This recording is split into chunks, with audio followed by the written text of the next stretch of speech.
விதுராழ்வார் கேட்டார், வந்திருப்பதனுடைய காரணம் என்ன என்று கேட்டார். அப்படி வந்திருப்பதனுடைய காரணம் என்ன என்று கேட்ட பொழுது 12 ஆண்டுகால வனவாசம், ஓராண்டு கால அஞ்ஞாதவாசம் கழித்து வந்தால் நாடு தருவதாக சொன்னார். அதனால நாடு அவரா கூப்பிட்டு கொடுப்பார்னு பார்த்தேன். துரியோதனன் கூப்பிட்டு கொடுக்காததனாலே பாண்டவர்களுக்காக நான் தூது வந்திருக்கின்றேன் என்பதை சொன்னார். இதை கேட்ட அடுத்த வினாடி பார்த்தார். சரி, அப்படியா? அப்படியானால் கிருஷ்ணா, நீ கேட்டால் அவன் கொடுப்பானா? ஒரு கேள்வி வருது. கேட்டா கொடுப்பானா? கொடுக்கணும்னு மனம் இருக்கக்கூடியவன் கொடுப்பான், கொடுக்கணும்னு மனசு இல்லாதவன் கண்டிப்பா கொடுக்க மாட்டான். அவனுக்காக கொடுக்கணுன்ற எண்ணம் தோன்றணும், அப்ப தோன்றினால்தான் தருவான். சரி என்று பொழுது விடிந்தது. விதுராழ்வாருடைய மாளிகையில் அன்று இரவு தங்கி முடித்தார். காலையில் எழுந்தார், சிவபூஜை எல்லாம் முடிச்சார். அப்படி முடிச்ச உடனே துரியோதனன் ஏற்கனவே சபைக்கு வந்துட்டான். அங்கு இருக்கக்கூடிய 11 அக்ரோனி சேனை என்று சொல்லக்கூடிய அனைத்து சேனைகளும் அங்கு வந்துட்டாங்க. 56 தேசத்து ராஜாக்கள் வந்திருக்கிறார்கள். இப்படி எல்லோரும் வந்து விட்டதற்கு பிறகு பார்த்தீங்கன்னா அப்பதான் பகவானும் தன்னுடைய காலை கடனை எல்லாம் முடிச்சிட்டு என்ன சொல்ல போகிறானோ என்று எதிர்கொண்டு அவரும் புறப்பட்டு சபைக்கு வரார். யாராவது அந்த கிருஷ்ணன் வந்தா எழுந்து நின்று மரியாதை செலுத்தினீர்களே ஆனால் அவர்கள் ஊர் தீ வைத்து கொளுத்தப்படும்னா. காவல் மன்னவர் முகங்கள் தோறும் இரு கண் பரப்பி அமர் கருதுவோர். காவல் மன்னவர் முகங்கள் தோன்றும் இரு கண் பரப்பி அயர் கருதுவோர் ஏவலின் கண் வருணுதலாம் இடையன் இன்றி நம்மவை எய்தினான் ஓவலின்றி எதிர் சென்று கண்டி தொழுதி உறவுகோரில் இனி உங்களோர் நிலவலம் செய்ய அடர்பணி என்று சிறினான் முறைமை மாறினான். நீதி நெறி என்று சொல்லக்கூடியது இல்லாதது போல இவன் சொல்றான். காவல் மன்னர் முகங்கள் தோறும் இரு கண் பரப்பி அமர் கருதுவோர் ஏவலின் கண் வரு தூதனாம் இடையன் என்று இங்க சொல்றான். அந்த இடையன் வந்தா எழுந்து நின்று யாரும் மரியாதை செய்யக்கூடாது என்று சொல்றாங்க. சொன்ன உடனே யாராவது எழுந்து நின்று மரியாதை கொடுத்தா அவங்க ஊர் தீ வச்சிருவேன்னா. உடனே பார்த்தாங்க யாரும் எழுந்திருக்க கூடாதுன்னு நினைக்கிறாங்க. ஆனா பகவான் அப்படி உள்ள நுழையிறார். நுழைந்த உடனே பார்க்கிறார் இந்த பகவானுடைய கருணை முகங்கள். ஏன்னா பகவான் சாதாரணமானவர் இல்லை, 8 லட்சுமியின் நாயகன். பார்ப்பதற்கு ரொம்ப அற்புதமான ஒரு முகம், கருணையோடு இருக்கும். நீங்கள் சில கோயிலுக்கு போயிட்டு வந்தீங்கன்னா அந்த முகம் பார்த்து திருப்பி திருப்பி மீண்டும் மீண்டும் அந்த இறைவனை இறைவியை பார்க்கணும்னு தோணும். நான் திருச்செந்தூர் போனேன்னா கிட்டத்தட்ட திரும்பி திரும்பி பார்த்துட்டே வருவேன் முருகப்பெருமான். அது என்னமோ அந்த தலத்தில் எனக்கு அந்த முருகப்பெருமான் ரொம்ப ஈர்ப்பாக இருக்கும். திருப்பி திருப்பி பார்ப்பதோடு மட்டும் இல்லை, எங்கே போனாலும் முருகநாமத்தை தான் முதல்ல சொல்லுவேன். அம்பாள் கோயிலுக்கே போனாலும் முதல்ல முருகநாமத்தை சொல்லி தான் அம்பாலையே சொல்வேன். அப்போ ஒவ்வொரு கடவுள் ஒவ்வொருத்தருக்கு பிடிக்கிற மாதிரி இந்த முகம் அவ்வளவு பிரகாசமா இருக்கு, கருணையோடு இருக்கு. எல்லாரும் பார்க்கிறாங்க, யாரும் எழுந்திருக்கூடாது. ஏன்னா எழுந்தா நம்ம ஊர் தீ வச்சு கொளுத்துறவேன்னு சொல்றானேன்னு யாரும் எழுந்திருக்க கூடாதுன்னு நினைக்கிறாங்க. ஆனா முதல்ல எழுந்திருக்க கூடியவர் பீஷ்மாச்சாரியார். தொன்னு கங்கை மகனும் துரோணனோடு சூதனும். தொன்னு கங்கை துண்ணு கங்கை விதரணா மன்னர் மன்னரை ஒழித்த மன்னவரோ வந்து சேவடி வணங்கினார். கண்ணனும் தலை கவிழ்த்தி அருந்தனம் அழல் உலம் சகுனி கருகினான். முன்னம் நிகரந்தவர்கள் இட்டமிசை மொய்துழாய் முகிலும் எய்தினான். கங்கை மைந்தர் எழுந்து நின்று கிருஷ்ணா வணக்கம், முகுந்தா வணக்கம், பச்சை வண்ணா வணக்கம். முதல்ல அவர் எழுந்தார். துரோணாச்சாரியார், கிருபாச்சாரியார், கிருதவர்மா எல்லாரும் எழுந்து எழுந்து எழுந்து எழுந்து நின்று கிருஷ்ணா வணக்கம், முகுந்தா வணக்கம், பச்சை வண்ணா வணக்கம், கார்வண்ணா வணக்கம், கமல கண்ணா வணக்கம், ஜனார்த்தனா வணக்கம், ஒவ்வொருத்தரும் ஒரு ஒரு நாமம் சொல்லி பகவானுக்கு வணக்கம் சொல்றாங்க. பகவானும் எல்லாருக்கும் அந்த 2 கையை எடுத்தவர் கீழே விடவே இல்லை. ஏன்னா எல்லாரும் வணக்கம் சொன்னா திருப்பி சொல்லணும். அதனால அவர் கையை இப்படியே வச்சுட்டு வணக்கம் வணக்கம் வணக்கம் வணக்கம்னு சொல்லிட்டே வருகிறார். எல்லாரும் வணக்கம் சொல்றாங்க. ஆனா அந்த 4 டிக்கெட் மட்டும் வணக்கம் சொல்லல. துரியோதனே, துச்சாதனே, கர்ணன், சகுனி, இந்த 4 பேரும். அதுல கர்ணன் சொல்றான், கிருஷ்ணா என்னால எழுந்து நின்று வேணா வணக்கம் சொல்ல முடியாது இருக்கா, ஆனா என்ஜான் உடம்புக்கு சிரசே பிரதானம், இந்த தலையை கவிழ்ந்து உனக்கு நான் வணக்கம் சொல்றேன்னு தலையை கீழே குனிஞ்சிட்டார். சகுனி பக்கத்துல நம்மளை மாதிரி பூமி பாரம் தீர்க்க வந்தவனாச்சே. சகுனி மாமா என்ன நினைக்கிறார், அப்படி உள்ள அதாவது அவருடைய எண்ண ஓட்டத்தை பகவான் நினைச்சு பார்க்கிறார்.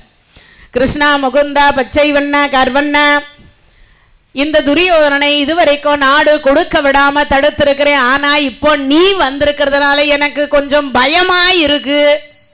என்ன பயம்? என்ன கொடுக்க கூடாதவனையும் நீ கொடுக்க வச்சுட்டா என்ன பண்றது? ஏன்னா 8 லட்சுமியின் நாயகன். அதனால பார்த்தார், நீ கொடுக்க கூடாதவனே நீ கொடுக்க வச்சுட்டீன்னா என்ன பண்றது? அதனால இவர் கருகி கொண்டு இருக்கிறாராம். சரி, எல்லாரும் முடிச்சார். இன்னொருத்தன் நல்லதை பேச மாட்டான், நல்லதை கேட்க மாட்டான், நல்லதை செய்ய மாட்டான். அதனால அவனை பற்றி நினைக்கவே இல்லை பகவான். இந்த துரியோதனனாக இருக்கக்கூடியவன் பார்க்கலான்னு பார்த்தா அவன் இந்த பக்கம் திரும்பிட்டு இருந்தான். அங்க ஒரு கிருஷ்ணர் தெரிஞ்சார். இந்த பக்கம் திரும்பினா அங்க ஒரு கிருஷ்ணர் தெரிகிறார். நேரா பார்த்தா அங்க ஒரு கிருஷ்ணர் தெரிகிறார். எங்கேயுமே பார்க்க வேணாம், ஆகாயத்தை பார்த்தா அங்கேயும் ஒரு கிருஷ்ணர் தெரிகிறார். சரி, அங்கேயும் பார்க்க வேணாம், பூமியாவது பார்க்கலன்னா பூமியிலையும் ஒரு கிருஷ்ணர் தெரிகிறார். இப்படி எல்லா பக்கமும் கிருஷ்ணர் தெரிந்ததுனால அப்பதான் பார்க்கிறார், எங்க பார்த்தாலும் இந்த கிருஷ்ணனாவே தெரிகிறானே. அப்பதான் பார்க்கிறார், அப்பா துரியோதனா, என் முகம் என்ன அவ்வளவு அசிங்கமாகவா இருக்கு? என் மூஞ்ச பார்க்கவே கூடாதுன்னு எந்தெந்த பக்கமோ திரும்புறியே, நான் பார்க்க என்ன அவ்வளவு அசிங்கமாவா இருக்கேன்? அதுக்கு துரியோதனன் சொல்றான், கிருஷ்ணா, நேற்றைக்கு வந்த நீ நேரா என் வீட்டுக்குள்ள சாப்பிட்றதுக்கு வந்திருக்கணும். ஆனா நீ நேரா என் சித்தப்பா வீட்டுக்கு போய் சாப்பிட்றதுக்கு போயிருக்கியே, அதனால உன் மேல கோபமா இருக்கிறேன் அப்படின்னார். உடனே பார்த்தார், அப்பா உனக்கும் எனக்கும் பேதம் இல்லை. அப்பதான் சொல்றார், எண்ணில் நின்னில் ஒரு பேதம் இல்லை, இது எண்ணில் நின்னில் அது எண்ணினோம். எண்ணில் நின்னில் ஒரு பேதம் இல்லை, இது எண்ணில் நின்னில் அது எண்ணினோ. மின்னில் மிகு இலகு வீழ நெடும்படை விதுரன் வந்தெதிர் விளம்பினான். உள்ளில் இன்னுள்ளது இன்று ஒன்று பஞ்சவர் உரைக்க வந்த ஒரு தூதன் யான். நின்னில் இன்னடிசில் உண்டு நின்னுடன் வெறுக்க எண்ணுவது நீதியோ. எண்ணில் நின்னில் ஒரு பேதம் இல்லை, இது எண்ணில் நின்னில் அது எண்ணினும். ரொம்ப அற்புதமான வரி. உனக்கும் எனக்கும் பேதம் கிடையாது. ஏன்னா நீ பிறக்கின்ற பொழுதே பார்த்தீங்கன்னா அம்மா வயிற்றுல சில மாதம் இருந்து அதுக்கப்புறமா பானைக்கு போய் பிறந்த. நான் பிறக்கின்ற பொழுது சிறையில் இருந்து பிறந்த உடனே இன்னொரு தாயிடத்துல போய் வளர்ந்தேன். எனக்கும் பிறப்பு 2 இடம், அதே மாதிரி உனக்கும் பிறப்பு 2 இடம். ரெண்டுமே பார்த்தீங்கன்னா 2 இடம். அதனால எண்ணில் நின்னில் ஒரு பேதம் இல்லை. எனக்கு நகரத்துக்கு பின்னாடி பார்த்தீங்கன்னா நதி ஓடுது, யமுனா நதி. அதே மாதிரி உன்னுடைய நாட்டுக்கு பக்கத்துல கங்கை நதி. எனக்கும் ஒரு தங்கை இருக்கின்றாள் சுபத்திரை, உனக்கும் ஒரு தங்கை இருக்கின்றாள் துச்சலை. அதற்கு பிறகு எனக்கும் பார்த்தீங்கன்னா அண்ணன் பகை. நானும் அண்ணனுக்கு நாடு கொடுக்கல, நீயும் அண்ணனுக்கு நாடு கொடுக்க மாட்டேன்ற. அதே மாதிரி எனக்கு பாம்பு படுக்க, உனக்கு பாம்பு கொடி. எண்ணில் நின்னில் ஒரு பேதம் இல்லை. அதனால உனக்கும் எனக்கும் ஒரு பெருசா ஒன்றும் வித்தியாசம் கிடையாது. நீயும் பூமி பாரம் தீர்க்க வந்த கலி ராஜா, நானும் வைகுந்த பெருமாளாக வந்திருக்கின்றேன். அதனால எண்ணில் நின்னில் ஒரு பேதம் இல்லை, இது எண்ணில் நின்னில் அது எண்ணினும்னார்.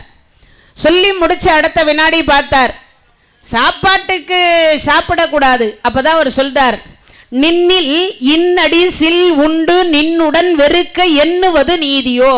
ஒருவர் வால்மனையில ஒருவர் சாப்பிட்டுட்டா அவருக்கு எதிர்த்து பேசக்கூடாதுன்னு ஒரு நீதி இருக்கு.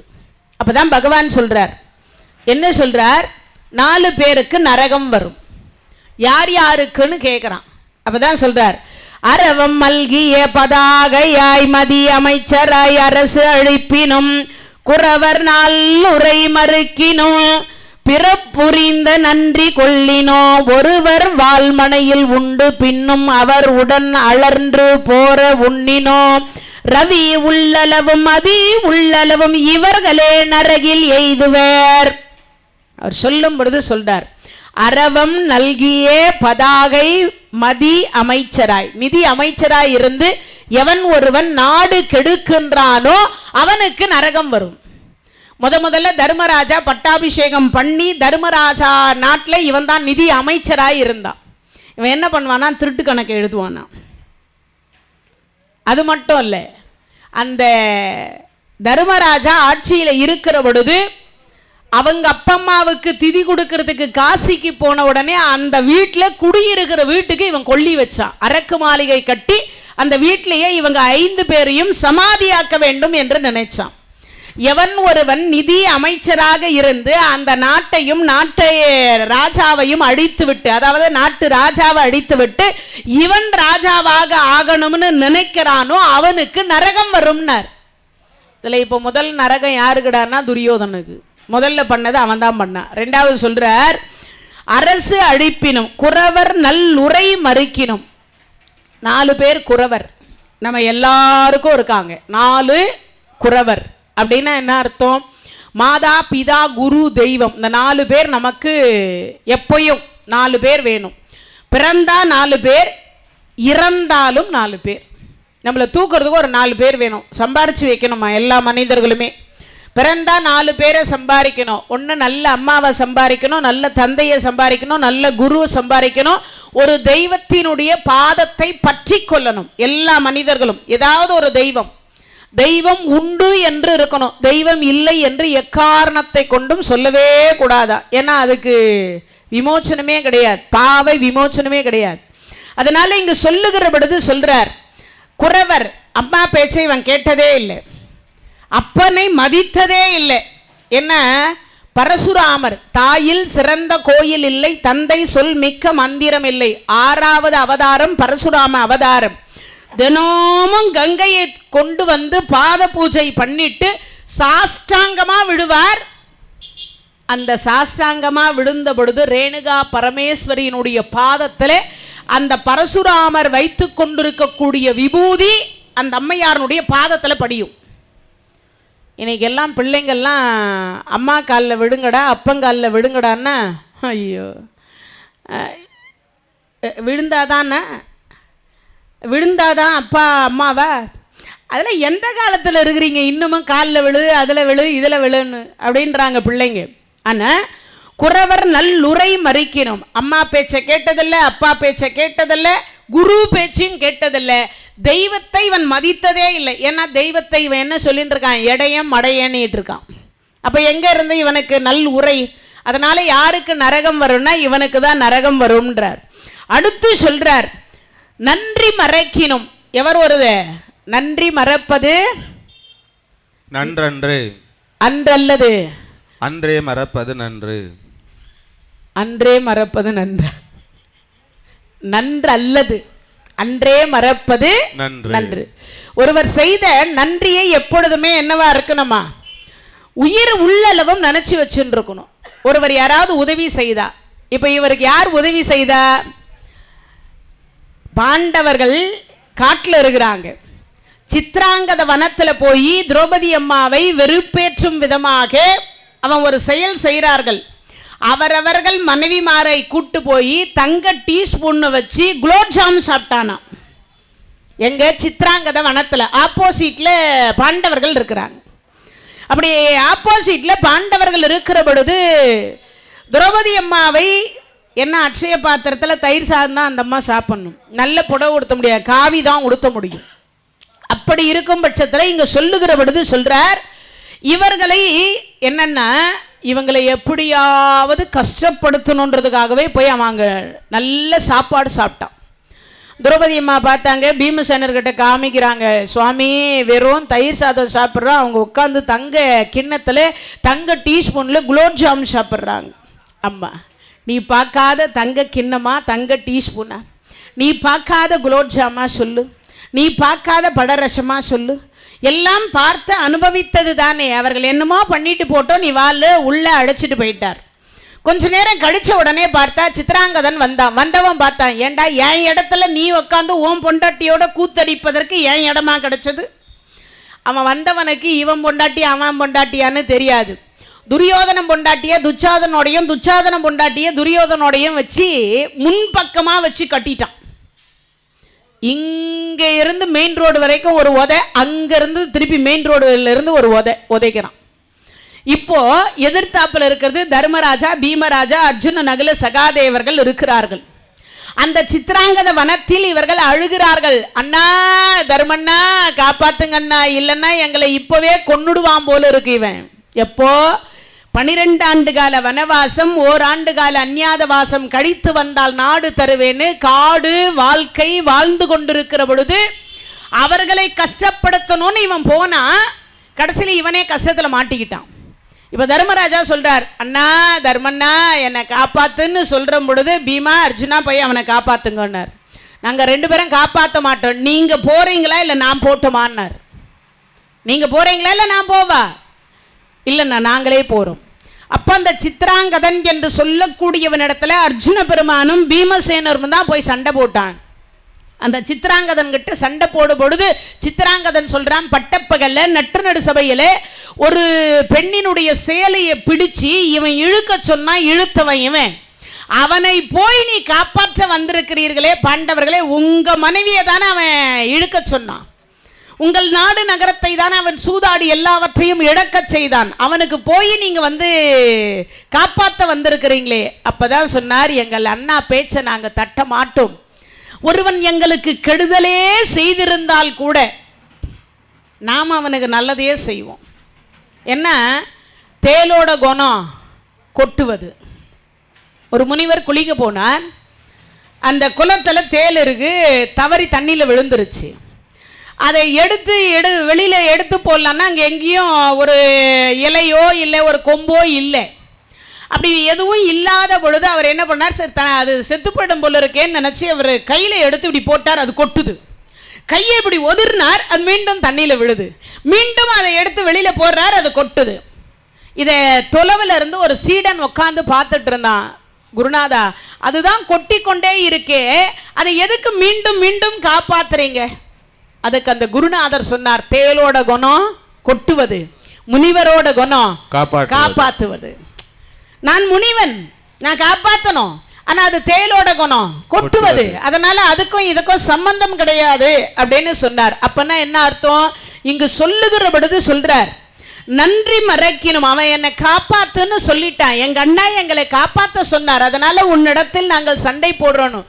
அப்பதான் சித்ராங்கதன் சொன்னான், உங்களை போன்று ஒரு மனிதர்களை நான் இதுவரைக்கும் பார்த்ததே இல்லைன்னா, பாண்டவர்களை போன்று ஒரு என்ன இருக்கிற தர்ம நீதி உள்ளவர்களை நான் பார்த்ததே இல்லைன்னா. சொல்லி முடிச்ச அடுத்த வினாடி சித்ராங்கதன் இடத்துல இருந்து அவங்களை காப்பாற்றி அந்த கட்டுகளை அவிழ்த்து விட்டு அவர்களை வீட்டுக்கு அனுப்பி வச்சாங்க. அப்போ நன்றி மறந்த, இல்லைன்னா அன்னைக்கே செத்துருப்பாங்க கௌரவர்கள். ஆனா அவர்களை காப்பாற்றியது பாண்டவர்கள். இல்லைன்னா 100 பேர் அன்னைக்கே சித்ராங்கத வனத்திலேயே செத்து போயிருப்பாங்க, காப்பாற்றி இருக்கவே முடியாது. சித்ராங்கதை ஏன்னா அவன் கந்தர்வன், அவன் கொன்னுட்டு இருப்பான். ஆனா அவங்கிட்ட இருந்து காப்பாற்றியவர்கள் பாண்டவர்கள், தர்மராஜா, பீமராஜா, அர்ஜுனர், இவர் தான் காப்பாத்தினாங்க. ஆனா அப்படி காப்பாற்றி இருந்தும் கூட என்ன நினைக்கல, நன்றி என்று சொல்லக்கூடியதை நினைக்காம நாடு கொடுக்க மறுக்கிறான். இப்போ அதுதான் பகவான் சொல்றார். அப்ப ஒருவர் செய்த நன்றியை உயிர் உள்ளளவும் நினைக்கணும். ஆனா நீ நன்றி மறந்து பேசுற பத்திய, அதனால அவர்களுக்கு நரகம் வரும்னார். முதல்ல நிதி அமைச்சராய் இருந்து எவன் நாட்டை கெடுக்கிறானோ அவனுக்கு நரகம் வரும். இரண்டாவது, பெரியவங்க பேச்சை எவன் மதிக்கலையோ அவனுக்கு நரகம் வரும். மூணாவது, எவன் நன்றி மறக்கிறானோ அவனுக்கு நரகம் வரும். நாலாவதா ஒரு வார்த்தை சொல்றார். என்ன சொல்றாரா? ஒருவர் வாழ்மனையில் உண்டு பின்னும் அவருடன் அலர்ந்து போற உண்ணினும். ஒருவர் வீட்டில் போய் நாம் சாப்பாடு சாப்பிட்டோம்னா நன்றி மறக்கூடாது. எப்போ? சாகர வரைக்கும். உயிர் உள்ளளவும் என்ன மறக்கூடாதா? அவங்க போட்ட உப்பிட்ட வரை உயிர் உள்ளளவும் நினைக்கணும். ஆனா இவன் என்ன நினைக்கிறான்? உப்பிட்ட வரை உயிர் உள்ளளவும் நினைக்கணும்னாலும் இவன் நினைக்க மாட்டேன்றான். என்னது?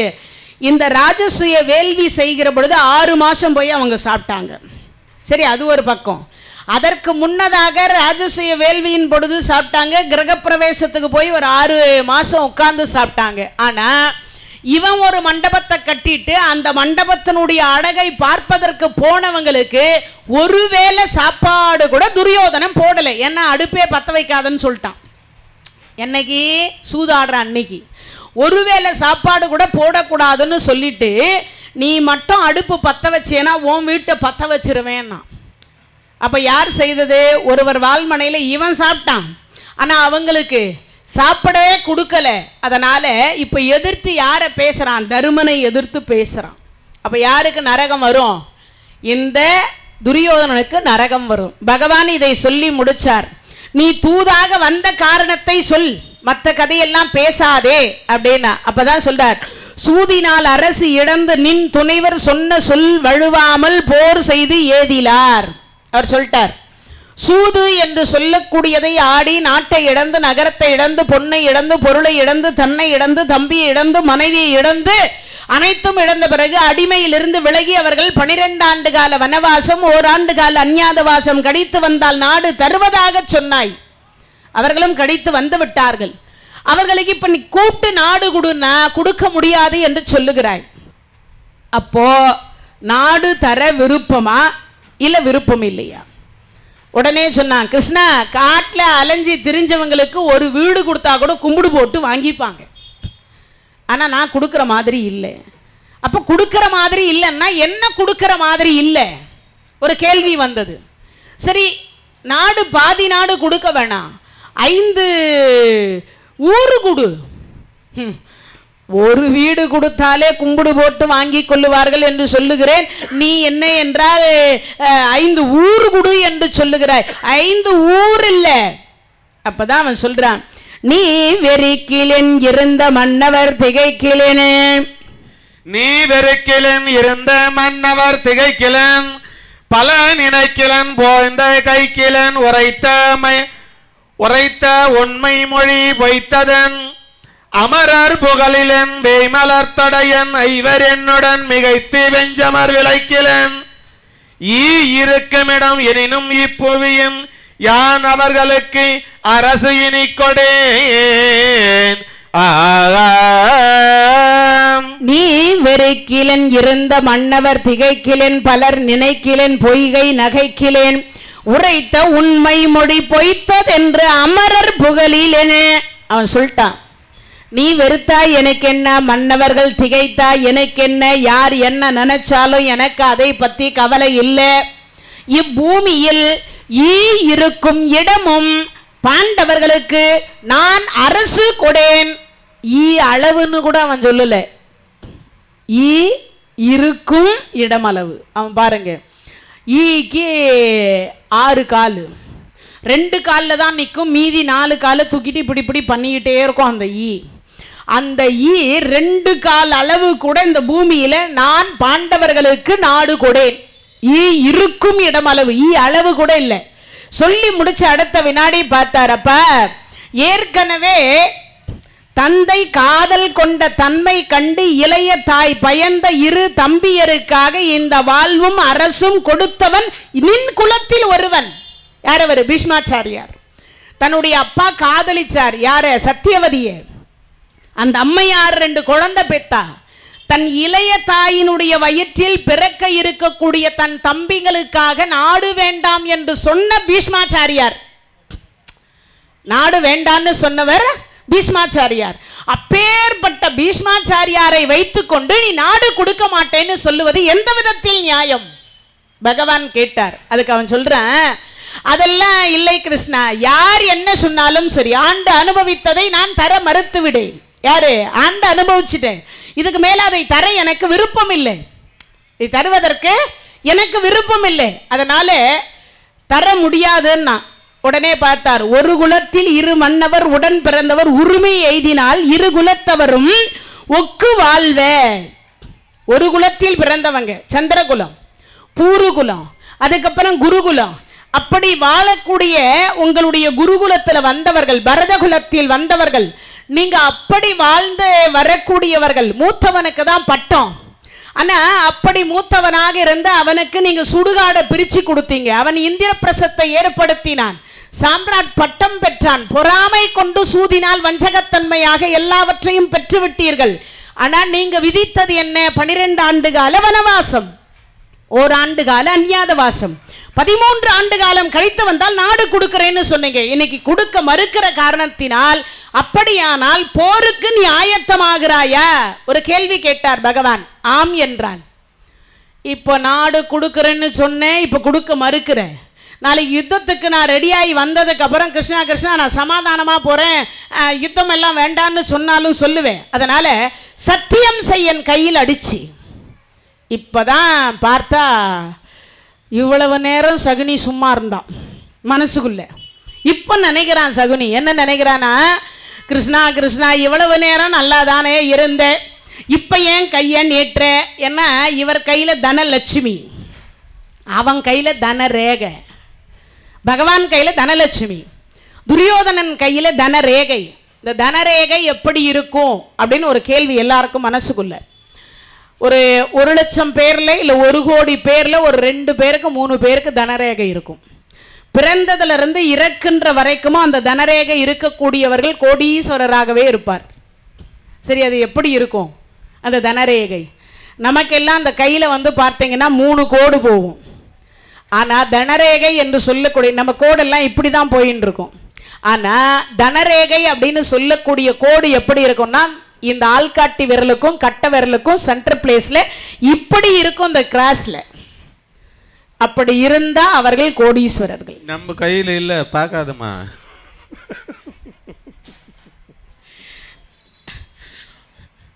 நம்ம கையில இல்ல, நம்ம இருந்திருந்தா நாம ஏமா திரௌபதி அம்மா கோயிலாண்டு உட்கார்ந்து இருக்கிறோம். பின்ன எங்க இருந்திருப்போம்? இந்நேரம் எங்க எண்ணின்னு இருந்திருப்போம்ல. கண்டிப்பா இருந்தா அது இல்லைன்னு தானே இங்க உட்கார்ந்து இருக்கிறோம். அப்புறம் நம்ம எல்லாம் என்ன இல்லையா? அதனால கோடீஸ்வரரா இருந்திருப்பான். இன்னைக்கும் தனரேகை இருக்கான்னு கேட்டா இருக்கு. நான் தங்க கோயில் இருக்கு இல்லையா, அங்க ஊசூர்ல கண்ணாயிரம் அப்படின்னு சொல்லக்கூடிய ஒரு அடியார், அந்த கோயில்ல பார்த்தீங்கன்னா திரௌபதி அம்மா கோயில் இருக்கு. அந்த கோயிலுடைய தர்மகர்த்தாவாக இருந்தவர். அவர் கரண்ட் ஆஃபீஸில் வேலை செய்தார். அவர் பிறந்ததுலேருந்து கோடீஸ்வரராகவே இருந்தார். அவர் இறக்கும் போதும் கோடீஸ்வரர் தான் இறந்து போனார். அவர் கையில் பார்த்துருக்குறேன் தனரேகை. இந்த 2 விரலுக்கும் சென்டர் பிளேஸில் அந்த கோடு. அவர் பிறக்கும் போதுலேருந்து கேட்டேன், ஐயா நீங்கள் எப்படி? நான் அப்பயும் கோடீஸ்வரன், இப்பயும் கோடீஸ்வரன், எப்பயும் கோடீஸ்வரன்னார். அவருக்கு பணம் பஞ்சமே வந்தது இல்லையா. நான் சொன்னேன், அப்படியெல்லாம் இருக்க முடியுமான்னு. அது என்னமோ தெரியல, இறைவன் என்னை அப்படியே தான் வச்சுட்டு இருக்காருன்னார். சமீபத்தில் ஒரு 6 ஆண்டு காலத்திற்கு முன்னதாக தான் அவர் இறந்து போனார். அந்த கைரேகையை கூட அவங்க ஃபோட்டோ எடுத்து வச்சுருக்கிறாங்க. துரியோதனுடைய கைரேகையும் அந்த கைரேகையும் ஒன்றுன்னு வாங்க. அது அது போன்ற ஒரு கைரேகை உடையவன், தன ரேகை படைத்தவன். அதனால தான் அவன் பிறந்ததுலேருந்து இறக்கின்ற படுகளத்தின் வரைக்கும் அவன் எங்கேயுமே பார்த்தீங்கன்னா ஒரே 1 ரூபாய்க்கு கூட அவன் கஷ்டப்பட்டதாக சரித்திரமே கிடையாது. சாகர வரைக்குமோ அவன் கோடீஸ்வரனா தான் இருந்து செத்தான். யார் அவன்?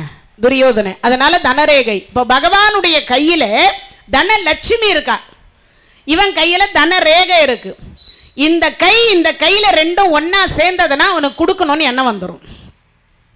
அதனால என்ன பண்ணா, சகுனி கருகுறான். என்ன சொல்லி கருகுறான்? இவன் கையில அவன் கையை அடிக்க கூடாது, இவன் கையில அவன் கையை அடிக்க கூடாது, இவன் கையில அவன் கையை அடிக்க கூடாது, இவன் கையில அவன் கையை அடிக்க கூடாது. யாரு? சகுனி கருவிகின்னு இருக்கான். பார்த்தார் பகவான், இப்படி கையை நீட்டினார். கொடுக்க கூடாதவனை கூட இவன் கொடுக்க வச்சிருவான் போல இருக்கே, நான் கொடுக்க கூடாதுன்னு இவனை தடுத்து வச்சிருக்கிறேன். ஏன்னா இந்த கூடவே இருந்து குழி பறிப்பான்னு சொல்லுவாங்க இல்லையா, அதுதான் சகுனி. சகுனிமார்கள் என்று சொல்லக்கூடியவர்கள் 101 பேராம். 101 பேர் சகுனிமார்கள்னு சொல்லுவாங்க. ஆனால் அதுக்கெல்லாம் செய்யுள் கிடையாது. அதாவது பார்த்தீங்கன்னா நாடக கீர்த்தனைகளில் இருப்பதாக சொல்கிறாங்க. தெலுங்கு கீர்த்தனைகளில் அது இருக்குது அப்படின்னு சொல்லப்படுது. நம்ம பாரதத்தில் இல்லை, தெலுங்கு பாரதத்தில் அது இருக்குன்னு சொல்கிறாங்க. இதெல்லாம் செவிவழி கதை தான். அதில் சொல்லப்படுது பார்த்தீங்கன்னா, இவன் விருந்துக்கு கூப்பிட்றதுக்காக சகுனிமார்கள் வந்திருந்தாங்க. கூப்பிட்டு போகும் பொழுது இங்கே ஒரு கால் வைப்பாங்களாம், டெல்லியில் ஒரு கால் வச்சு போயிடுவாங்களாம்.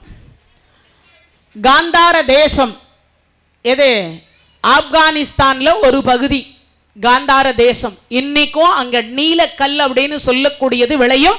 இன்னைக்கும் சூதாட்டத்தில் சிறந்தவர்கள் ஆப்கானிஸ்தார்கள். அது ஒரு பகுதியில் இருக்கான், காந்தார தேசத்தில் ஒரு பகுதியில். அப்போ அந்த மாதிரி இருக்கக்கூடிய இடத்தில் இவங்க ஒரு 4 அடி வச்சாங்கன்னா அந்த எங்கேருந்து அஸ்தினாபுரியிலிருந்து 4 அடியில் போய் அவங்க ஊர் சேர்ந்துருவாங்க. துரியோதனன் நடக்கிறான் நடக்கிறான் நடக்கிறான், நடக்க முடியல. 2 திருப்பி வந்து கூட்டு போவாங்களாம். யார? இந்த 100 பேரையும், இந்த மாமன்கள். என்னடா நடக்கிறீங்க, வேகமா நடந்து வாங்கடான்னு. துரியோதனன் பார்த்தான், நடையே இப்படி இருக்குன்னா இவனுங்க வளர்ந்தானுங்கன்னா நம்ம சொத்தெல்லாம் இவனுங்க அபகரித்து விடுவார்களேன்னு. இறைவனுடைய கருணை, அதாவது சொற்பொழிவாளர்களை பொறுத்த வரைக்கும் பார்த்தீங்கன்னா அந்த ஆடை என்று சொல்லக்கூடியது அந்த தானம். பகவான் பாரதத்தை பொறுத்த வரைக்கும் பகவான் ஆடை கொடுத்ததுனால எல்லாரும் ஆடை தானம் பண்ணுவாங்க. அந்த ஒரு நாள் அந்த ஆடையை அவங்க கட்டிட்டு ஒரு நாள் சொற்பொழிவு செய்தாங்கன்னா அந்த பகவானுடைய அனுகிரகம் அந்த குடும்பத்துக்கு போய் சேருமா. அந்த மானம் காப்பாற்றுதல் அப்படின்னு ஒன்று இருக்குது தெரியுமா. திரௌபதி அம்மாவுக்கு அவர் சேலை கொடுத்தார். அதே மாதிரி அந்த திரௌபதி அம்மாவுக்கு பகவான் எப்படி அஷ்டலட்சுமியின் நாயகன் சேலை கொடுத்தாரோ அதுபோல் இந்த பூசாரிகளுக்கு, பம்பைக்காரர்களுக்கு, மேலக்காரர்களுக்கு, நாடகக்காரர்களுக்கு, பாரத சொற்பொழிவாளர்களுக்கு இவர்களுக்கு ஆடை தானம் பண்ணுவாங்க. அந்த தானம் பண்ணும் பொழுது என்னைக்கோ எங்கேயோ கட்டிட்டு போகிறத விட அவங்க கோயிலில் அவங்க முன்னாடி ஒரு நாள் கட்டிட்டு வந்தால் நம்ம கொடுத்ததை ஒரு நாள் என்ன வாங்கிட்டு போய் எங்கேயோ போட்டுருவாங்களோன்னு இல்லாமல் ஒரு நாள் அவங்க முன்னாடி கட்டிட்டு வந்தால் அவங்க மனசு அந்த திருப்தி அப்படின்னு சொல்லக்கூடியது. மன திருப்தி என்பது ஒன்று இருக்குமே, ஆனால் மட்டும்தான் வாழ்க்கை மகிழ்ச்சியாக இருக்கும். போதும் என்று சொல்லக்கூடிய மனமே பொன் செய்யும் மருந்து என்று சொல்லுவாங்க. அப்போ இதை என்ன நினைப்போம், இப்போது அவங்க மனசில் பரவாயில்ல எவ்வளோ பெரிய ஆளாக இருந்தாலும் நம்ம கொடுத்ததையும் உடுத்திக்கிறாங்க. அந்த ஒரு எண்ணம். ஆடை என்பது விலை உயர்ந்ததான் எல்லாம் கிடையாது. நம் மனம் இன்னொன்று மானம் காப்பாற்றப்படுகிறதா, அங்கே தான் அந்த விஷயமே இருக்குது. வேறு எதுவுமே இல்லை. உயர்ந்ததா தாழ்ந்ததா அதெல்லாம் கிடையாது. நம்மளுடைய மானம் காப்பாற்றப்படுகிறதா, அதை மட்டும்தான் நம்ம எல்லாம் பார்க்கணும். அதனால தான் கேட்டேன் வந்ததுமே, வேறு ஒன்றும் இல்லை. இறைவனுடைய கருணையினால தினமும் இங்கே அமுதம் என்று சொல்லக்கூடிய பால் கொடுத்து கொண்டிருக்கக்கூடிய நம்ம ராமானுஜம் ஐயா அவர்களுக்கும் இந்த நேரத்தில் நன்றி கலந்த வணக்கத்தை தெரிவித்துக் கொண்டு, இறைவனுடைய கருணையினாலே தந்தை காதொரு தன்மை கண்டு இளைய தாய் பயந்த 2 தம்பியருக்கு இந்த வாழ்வு அரசு கொடுத்தவன் இங்கு இருக்கின்ற பொழுது நாடு கொடுக்க மறுக்கக்கூடாது. அவர் சொன்னார், எவ்வளவோ எடுத்து சொல்லி பார்த்தார், கேட்கல. கடைசியா சத்தியம் பண்ணு, அப்படியானால் நீ மகாபாரத யுத்தத்திற்கு ஆயத்தமாகிறாய. கையை நீட்டிட்டார் பகவான். அவன் கை தனரேகை, இவர் கை தனலட்சுமி. அது கூட நாங்கள்லாம் இல்லை, எங்கள் குருநாதர் வாரியார் சுவாமிகள் சொல்வார். இன்றைக்கி அதையெல்லாம் நிறைய சொற்பொழிவாளர்கள் சொல்லி ட்ரெண்ட் ஆகிட்டு இருக்கிறாங்க. என்னென்னு கேட்டால், நாங்கள்லாம் பிரசங்கத்தில் சொல்லும் போதே சொல்லுவோம், கணவனுடைய முதுகு தேய்ச்சி விடுங்கன்னு சொல்லுவோம். கணவனுடைய முதுகில் நம்மளுடைய கையில் ஆயுள் ரேகை இருக்கான். கணவனுடைய முதுகில் மச்ச ரேகை இருக்கான். இந்த 2ம் தேய்படுகிற பொழுது கணவருக்கு ஆயுள் வளருமா, மனைவிக்கு சுமங்கலிய பாக்கியம் கிடைக்குமா. ஆனால் இன்னைக்கு யார் அதெல்லாம் தேய்ச்சி விடுறாங்க? நீயே போய் தேய்ச்சிக்கணும் குழி போ. தேய்க்கிறதுக்குன்னே இப்பெல்லாம் ஒரு குச்சி கொடுத்துட்டாங்க. அது கை மாதிரியே இருக்குது, இல்லைன்னா ரவுண்டாகுது. அதை வச்சு மூளையில் நிற்க வச்சுக்குது பாரு அப்படின்னு சொல்லிடுவாங்க. அந்த காலத்துல எல்லாம் குளிக்கிறதுக்கு தண்ணி எடுத்துட்டு அவங்க உள்ள போனாங்கன்னாவே பின்னாடியே மனைவி போவாங்க. அது அப்போ மாமனார் மாமியாருக்கு கூட மருமகள்கள் ஒரு காலத்துல வந்து முதுகு தேய்ச்சி விட்ட காலம் உண்டு. முதுகு தேய்ச்சி விட்டது. நான்லாம் கல்யாணம் ஆன புதுசுல முதல்ல வந்து கொஞ்சம் பயம். எங்க மாமியார் சொல்லுவாங்க, பின்னாடி வரமாட்டியா அப்படின்பாங்க. சரிங்க வரேன் முதுகு தேய் அப்படிம்பாங்க. முதல்ல தேய்ச்சிட்டேன். அப்புறம் மாமா குளிக்கிறார், போய் முதுகு தேய். மாமாவுக்கா? ஏய், அவர் உனக்கு அப்பாடி அப்படின்னாங்க. அன்னையிலிருந்து சாகர வரைக்கும் தேய்ச்சி விட்டுரு. படுக்கையாக இருக்கின்ற பொழுது கூட எங்கள் மாமியார் கொஞ்ச காலம் படுத்துட்டு இருந்தாங்க. எங்கள் உடம்பெல்லாம் புண்ணாயிட்டு இருந்தது. எல்லா மருமகள்களும் தொடுவதற்கு பயந்தாங்க. அந்த புண்ணை பார்த்து தொடுவதற்கே பயந்தாங்க. நான் என் மடியில் போட்டு தான், அவங்களுக்கு பெண் குழந்தை இல்லைன்றதுனால அந்த மடி கொடுக்கக்கூடியது என்னுடைய மடியில் போட்டு தான் அவங்கள வந்து குளிப்பாட்டினேன். இது எதுக்கு சொல்கிறேன்னா, எல்லா பெண்களுக்கும் அந்த பாக்கியம் கிடைக்குமான்றது தெரியாது, எல்லா பெண்களுக்கும். ஆனால் கணவருடைய முதுகை தேய்த்தோமே ஆனால் ஆயுள் வளரும் என்பது நிச்சயம். எல்லா பெண்களும் இதெல்லாம் கேட்கணும். அதே மாதிரி இப்போ சமீபத்தில் யாரோ ஒருத்தர் கூட சொல்லி இருந்தார். அதாவது பார்த்தீங்கன்னா, மனைவியினுடைய, அவர் வந்து ஜோதிடர்னு நினைக்கிறேன், தெரியல, அவர் என்ன சொல்லியிருந்தாருன்னா, கையில் வந்து சுக்கிர ரேகை இருக்கு பெண்கள் கையில். கணவனுடைய காலில் வந்து சனியினுடைய ரேகை இருக்கிறது. எழுந்த உடனே கணவருடைய காலை அப்படி ஒரு 2 அமுக்குனீங்கன்னா என்ன தொந்தரவு இருக்காது, சனியினுடைய தொந்தரவு இருக்காது, துன்பத்தினுடைய தொந்தரவு இருக்காதுன்னு சொன்னார். உண்மை. அந்த காலத்துலலாம் எழுந்த உடனே முதல்ல என்ன பண்ணுவாங்க, திருமாங்கல்யத்தை எடுத்து இப்படி கண்ணில் ஒத்திக்கிட்டு நேராக தடவிக்கிட்டே போய் வீட்டுக்கார் காலை தொட்டு வணங்குவாங்க. நான்லாம் கூட சாகர வரைக்கும் வணங்கியிருக்கிறேன். என் கணவர் இறக்கின்ற வரைக்கும் முதல்ல அவர், நான் வெளியூரில் இருந்தால் இல்லை, மற்ற நேரத்தில் தூங்கி எழுந்த உடனே அந்த ஃபோன் என்று ஒன்று வந்ததுலேருந்துமே முதல்ல எழுந்த உடனே வணக்கம் சுவாமிம்பே, வணக்கம் அப்படின்னு அவரும் சொல்லிவிட்டு சிவாய நம்ம சொல்லிட்டு தான் அதுக்கப்புறம் தான் எங்கள் வேலையே ஆரம்பிப்போம். இருந்தாருன்னா நான் கண்டிப்பாக எழுந்த உடனே அந்த பாதத்தை வணங்கிட்டு தான் அதுக்கப்புறமா அந்த மற்ற வேலைகளே செய்வோம். இணைய வரைக்கும் அப்படியெல்லாம் தொடர்ந்துட்டது உண்டு. அதே மாதிரி தான் பெண்களுக்கு கணவனே கண் கண்ட தெய்வம். இது எதுக்கு சொல்கிறேன்னா, நீங்கள்லாம் சொர்க்கம் என்பதை இங்கேயே கணவனை எவர் ஒருவர் வணங்கிறீங்களோ அவங்களுக்கு சொர்க்கத்திலிருந்து வழி என்று சொல்லக்கூடியது திறந்து விடும். நீங்கள்லாம் தனியாக போய் எல்லாம் சொர்க்கத்தை தேனோன்னு அவசியமே கிடையாது. உடனே கேட்டுறாதீங்க, கல்லானாலும் கணவர், ஃபுல்லானாலும் புருஷர், எந்த கணவருமா இன்னைக்கெல்லாம் நல்லா இருக்காங்க, அவங்களுக்கெல்லாம் நாங்கள் எப்படியுமா செய்கிறது அப்படின்னு எல்லாம் கேட்கக்கூடாது. முடிந்த வரைக்கும் உங்கள் அன்பால் திருத்த பாருங்க, அவர்கள் திருந்து விடுவார்கள். எதுக்கு இதை சொல்கிறேன்னா, ரேகை என்கின்ற ஒன்றுக்கு வந்தது தான் இந்த கதை. அதே மாதிரி கணவருடைய பாதத்தில் சனி என்கின்றவர் ஆட்சி பண்ணுவாராம். மனைவிமார்களுடைய கையில் வந்து சுக்கிரன் என்கின்றவர் ஆட்சி பண்ணுவாராம். அதனால தான் அவர்களுக்கு மகாலட்சுமின்னு பேர். என்ன பேர்?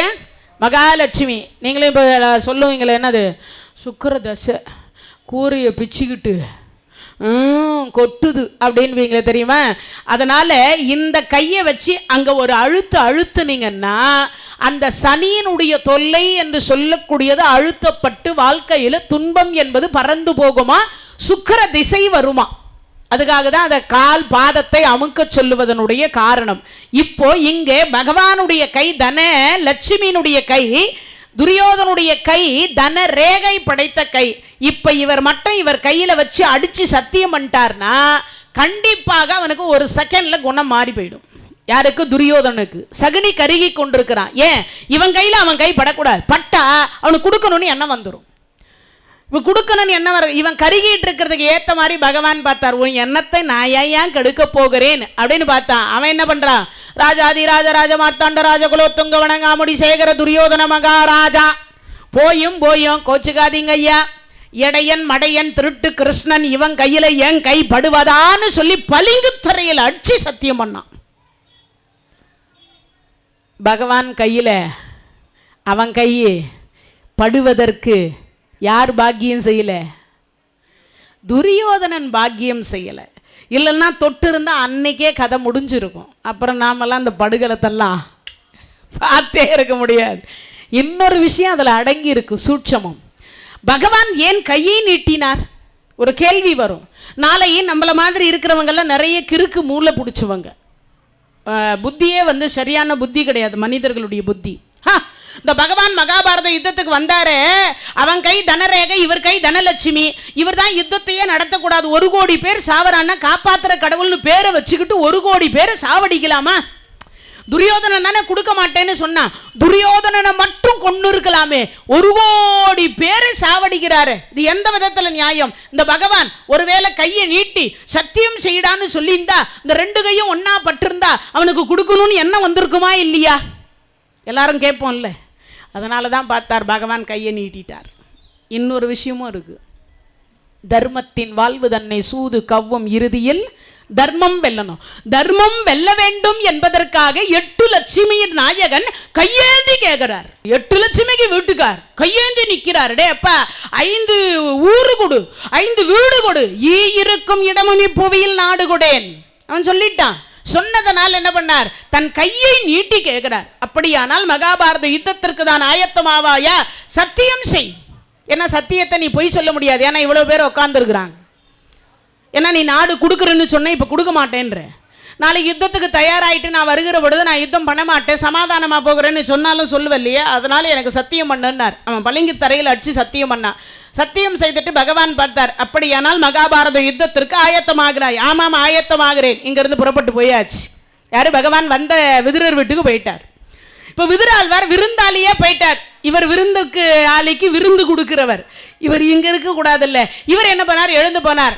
சித்தப்பா நில்லப்பா, நீ செத்த அப்பன், என்னிடத்துல இருந்து நாட்டை வாங்கி கொடுப்பதற்கு ஒருத்தன் வந்திருக்கிறான்.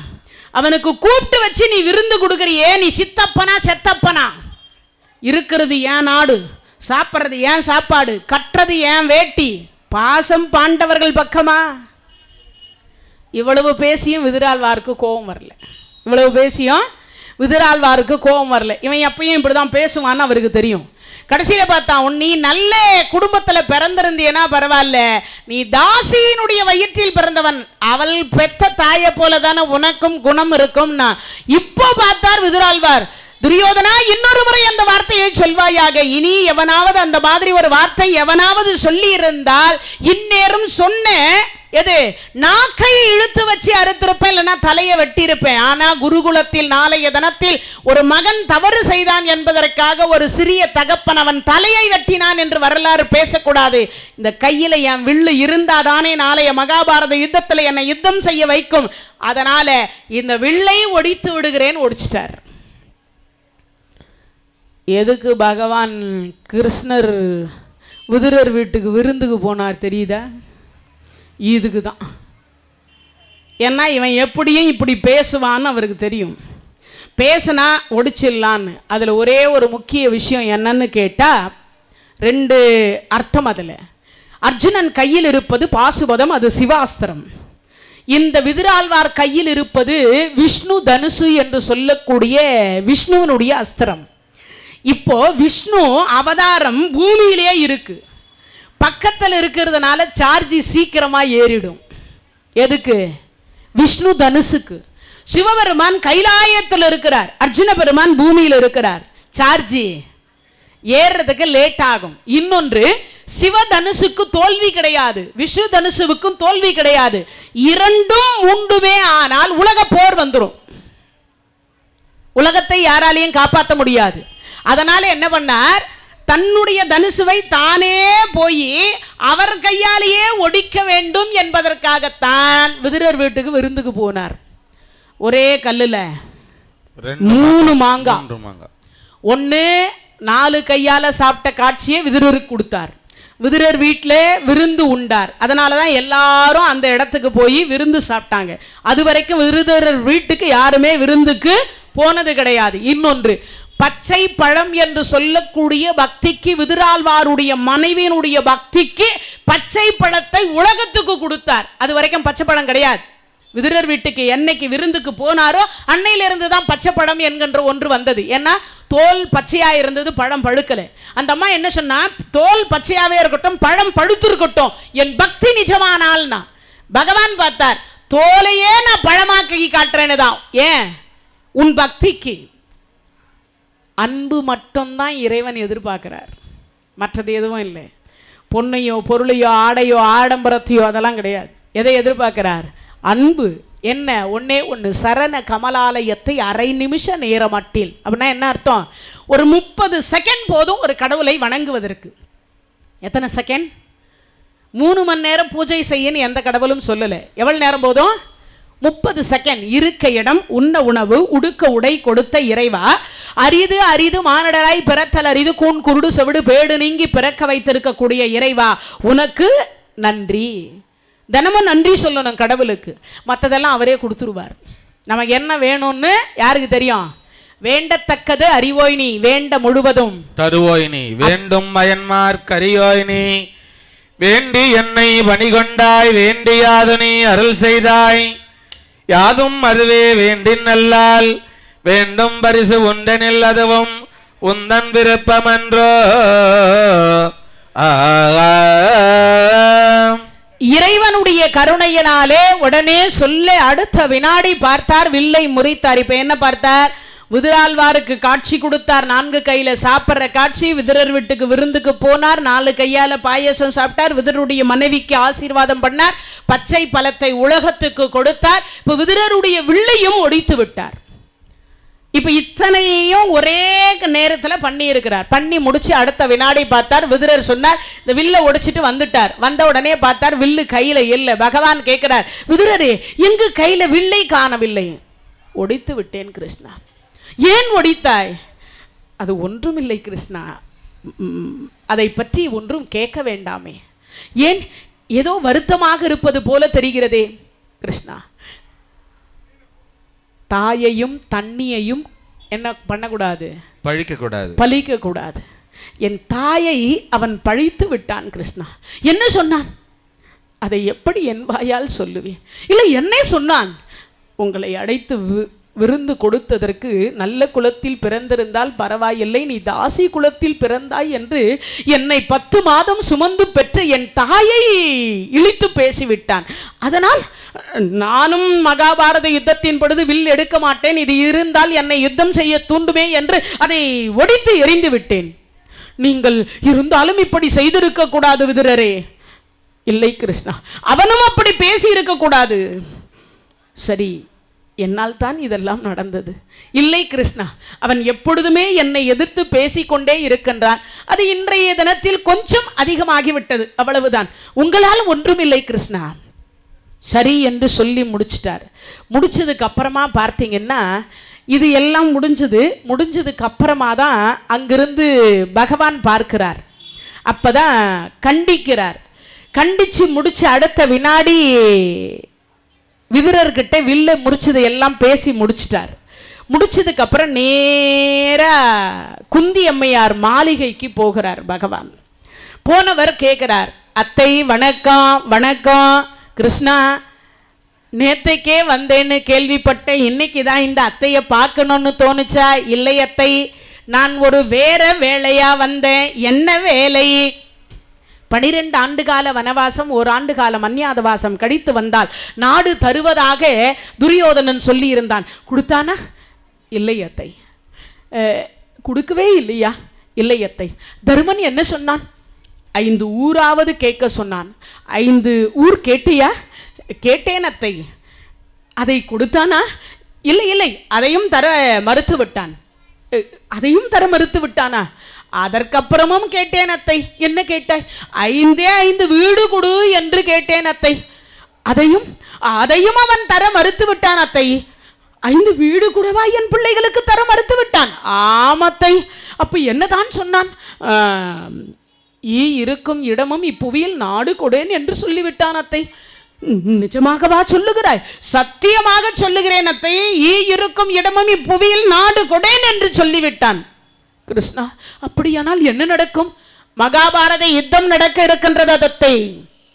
கிருஷ்ணா, அப்படியானால் என் பிள்ளைகளுக்கும் ஏதாவது ஆபத்து வரும் அல்லவா? அதை நான் எப்படி அத்தை சொல்ல முடியும்? அத்தை, நான் இப்பொழுது வந்த காரணம் என்ன தெரியுமா? என்ன காரணம்? இல்லை, நான் ஏதோ ஒன்று கேள்விப்பட்டேன். என்ன கேள்விப்பட்டாய் அத்தை? சிறு வயதில் நடந்ததெல்லாம் உங்களுக்கு ஞாபகம் இருக்கிறதா? ஒரு சிலதெல்லாம் ஞாபகம் இருக்கிறதப்பா. இல்லை, தூர்வாச மகரிஷி இடத்தில் தொண்டு செய்தீர்கள் அல்லவா? ஆமா. 5 மந்திரம் சொல்லி கொடுத்தார்கள் அல்லவா? ஆமா. 4 மந்திரம் தான் இருக்கின்றது பிள்ளைகள், இன்னொரு மந்திரம் இருக்கும் அல்லவா? இல்லை இல்லை, 5 மந்திரம். யமதர்மராஜா மந்திரம், வாயுதேவனுடைய மந்திரம், இந்திரனுடைய மந்திரம், அஸ்வினி தேவர்களுடைய மந்திரம். அத்தை, சூரியனுடைய மந்திரம் இருக்கும் அல்லவா? இல்லை இல்லை, இந்த 5 மந்திரம் தான் சொல்லி கொடுத்தார். அத்தை, நான் வேற மாதிரி கேள்விப்பட்டேன். என்ன கேள்விப்பட்டாய்? இல்லை, இரவு நேரத்தில் பௌர்ணமி நிலவை பார்த்து சூரியன் வருவானா என்று சோதித்து சூரியனுடைய மந்திரத்தை சொல்லி கவச குண்டலத்தோடு ஒரு பிள்ளையை பெற்று அந்த பிள்ளையை நீங்கள் ஆற்றில் விட்டதாக அல்லவா நான் கேள்விப்பட்டேன். கிருஷ்ணா, இது உன் அப்பனுக்கும் தெரியாதே, உனக்கு எப்படி தெரியும்? எப்படியோ தெரியும். உண்மையா இல்லையா? உண்மைதான், உண்மைதான். அத்தை, அந்த பிள்ளையை மீண்டும் பார்த்திருக்கிறீர்களா? இல்லை கிருஷ்ணா, தினமும் நானும் அந்த கடவுளிடத்தில் அதைத்தான் பிரார்த்திக்கிறேன். எப்படியும் என் பிராணன் போவதற்குள் ஒரு நாளாவது அவனை பார்த்து விட மாட்டோமா என்று ஏங்கிக் கொண்டிருக்கிறேன். அது மட்டும் இல்லை, தாய்க்கு தலை பிள்ளை அல்லவா? சாவதற்குள் முன்னாடி தருமனிடத்தில் சொல்லி, நீ மூத்தவன் இல்லை, அவன்தான் மூத்தவன், அவன் எனக்கு கொல்லி போட வேண்டும் என்று அவனிடத்தில் சொல்லலாம் என்று இருக்கின்றேன். அதற்குள் நீ ஏன் நினைவுபடுத்தி விட்டாய்? அத்தை, இன்றையோட அந்த கவலை முடிந்து விட்டது என்று நினைத்துக் கொள்ளுங்கள். ஏன் கிருஷ்ணா, என் பிள்ளை எங்கிருக்கின்றான் என்று தங்களுக்கு தெரியுமா? தெரியும் தெரியும். நீங்களும் தினமும் அவனை பார்த்து கொண்டுதான் இருக்கிறீர்கள். நானா தினமுமா அவனையா பார்த்து கொண்டிருக்கின்றேனா? எங்க இருக்கின்றான்? எப்படி இருக்கின்றான்? அழகாக இருக்கின்றானா? நன்றாக வளர்ந்திருக்கின்றானா? அது மட்டும் இல்லை, அவனுக்கு கல்யாணம் ஆகிவிட்டதா? மனைவி இருக்கிறாளா? பிள்ளைகள்? அத்தை அத்தை அத்தை, ஏன் இவ்வளவு கேள்விகளை அடுக்கிக் கொண்டே போகிறீர்கள்? மூச்சை சற்று விட்டுக்கொள்ளுங்கள். மூச்சு நின்றுவிட போகிறது. இல்லையடா, ரொம்ப நாள் கழித்து அவனை பற்றி நீ பேசினாயா? எங்கிருக்கின்றான், எப்படி இருக்கிறான் என்று ஒருமே தெரியாதா? அதனால் ஆர்வத்தில் அப்படி பேசிவிட்டேன். அத்தை, அவன் வேறு யாரும் அல்ல, அதிரதனுடைய தேரோட்டியனுடைய வளர்ப்பு மகனாக இருக்கக்கூடிய கர்ணன் தான் தாங்கள் பெற்ற மூத்த பிள்ளை. காதல் நின் புதல்வன் தன்னை கண்ணிலாரசன் பொற்றார் சோதன் வந்து எடுத்து கொண்டு சுதனன வளர்த்த காலை ஆதவன் இவனை யாரும் கண்ணன் என்று அழைக்க என்றான். தாதையும் விசும்பல் சொன்ன நாமமே தக்கது என்றான்.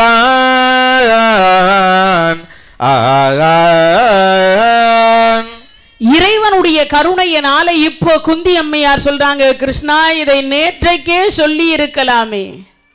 ஏன் அத்தை? நேற்றைக்கே சொல்லி இருந்தா என் பிள்ளையை என் பக்கம் நான் அழைத்திருப்பேன் அல்லவா? அத்தை, இப்பவும் ஒன்றும் கெட்டு போகவில்லை. பெத்த தாய் போய் அழைத்தால் பிள்ளை வரமாட்டேன் என்றா சொல்ல போகிறான்? வருவானா? வருவான் என்று நினைக்கிறேன். நீங்கள் கூப்பிடும் விதத்தில் கூப்பிட்டால் கண்டிப்பாக வருவான். கிருஷ்ணா, அப்படியா? நான் இப்போவே போய் அழைக்கட்டுமா? அந்த அம்மா அப்படி புறப்படலான்னு சொல்லும் பொழுது பகவான் சொல்றார், அத்தை, அழைத்து பாருங்கள், வந்தா பாருங்கள், வரவில்லையானால், இந்த இல்லையானால் போட்ட உடனே அந்த அம்மாவுக்கு தெரிஞ்சு போச்சு, நான் போய் கூப்பிட்டா அவன் வரப்போறதில்லை. நீ சொல், என்ன கேட்க வேண்டும் என்று சொல். அத்தை, நாகாசுரம் என்று ஒன்றை வைத்திருக்கிறான். ஒரு முறைக்கு மேல் மறுமுறை அர்ஜுனன் மீது விட வேண்டாம் என்று ஒரு வரத்தையும், இன்னொன்று அர்ஜுனனை தவிர மற்ற 4 பேரை கொல்ல மாட்டேன் என்கின்ற வரத்தையும் வாங்கி வாருங்கள். கிருஷ்ணா, அப்படியானால் இந்த பிள்ளை கர்ணனுக்கு அதை நான் எப்படி அத்தை சொல்ல முடியும்? கவர்மெண்ட் நாணயத்திற்கும் கள்ள நாணயத்திற்கும் வித்தியாசம் இருக்கிறதல்ல அத்தை? அத்தை, கவர்மெண்ட் நாணயம் சந்தையில் விலை போகும் அப்பா, கள்ள நாணயம் விலை போகாது. நீ என்ன சொல்ல வருகிறாய்? கல்யாணம் ஆனதற்கு பிறகு பெற்ற பிள்ளைகள் தான் அத்தை கவர்மெண்ட் நாணயம். கல்யாணம் ஆவதற்கு முன்னதாகவே கன்னியாக இருக்கின்ற பொழுதே பெற்ற பிள்ளை செல்லாத நாணயம். அதை நான் எப்படி சொல்லுவது? 6லும் சாவு 100லும் சாவு. 100லும் சாவு. 6லையும் சாவு இருக்கு 1, 100லையும் சாவு 1 இருக்கு. ஒன்று இல்லை 100ம் சாவு இருக்கு. எது? துரியோதனாதியர்கள் 100 பேர், இவர்கள் 6 பேர். 6லையும் சாவு 100லும் சாவு. 100லும் சாவு. அதை தான் சொன்னார். இன்னைக்கு அதை பழமொழிய 6லையும் சாவும் 100லையும் சாவுன்னு சொல்லி கொண்டிருக்கிறோம். சொல்லி முடிச்ச அடுத்த வினாடி குந்தி வருத்தப்படுகிறார். அப்படி வருத்தப்பட்ட அடுத்த வினாடி குந்தியை தேற்றுகிறார் பகவான் எம்பெருமான் கிருஷ்ணர். இரவு என்று சொல்லக்கூடியது சந்திரோதயம் என்கின்றது வருகிறது. சபா மண்டபம் என்று சொல்லக்கூடிய, அதாவது துரியோதனன் எல்லாம் சேர்த்து ஒரு கூட்டு முயற்சி பண்றாங்க. திருதராசர் சொல்றான், வந்த கிருஷ்ணன் என்ன சொன்னான்? நான் நாடு கொடுக்க மாட்டேன்னு சொல்லிட்டேன்பா. அப்படியா? இப்போ தனியா வந்துகிறான் கிருஷ்ணன். அவனை எப்படியாவது இப்பவே கொன்னுட்டீங்கன்னா ஒரு அப்பன் சொல்லி கொடுக்குறான். என்னன்னு? பிள்ளைங்களுக்கு யாரை கொல்ல சொல்லி?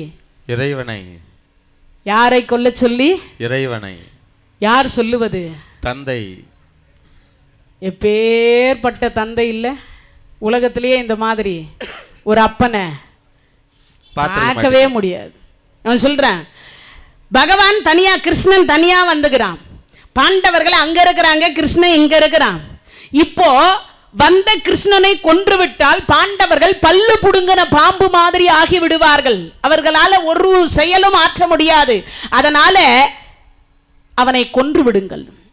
அங்க 100ல் ஒரே ஒருத்தன் இருந்தான், விகர்ணன். அவன் சொன்னான், நீ தந்தையா? பிள்ளைகள் தவறு செய்தால் மாதா பிதா குரு தெய்வம் என்று சொல்லக்கூடிய 4 பேர் திருத்த வேண்டும். அதில் 2வது ஸ்தானத்தில் இருக்கக்கூடிய ஒரு தந்தை சொல்லக்கூடியவரா நீங்கள்? அப்பா, நீங்கள் சொல்லுவது தவறு. அது மட்டும் இல்லை, மாதரை தூதரை கொல்லக்கூடியவர்களுக்கு 7 பிறப்பும் நரகம் வரும். அதிலும் இவர் தூதுவர் மட்டுமல்ல, காக்கும் கடவுள் பகவான் எம்பெருமான் கிருஷ்ணன். அவனை கொன்றீர்களே, ஆனால் உங்களுக்கு கிடைக்கக்கூடியது நரகத்தில் கூட இடம் கிடைக்காது. நான் சொல்லுகிறேன்.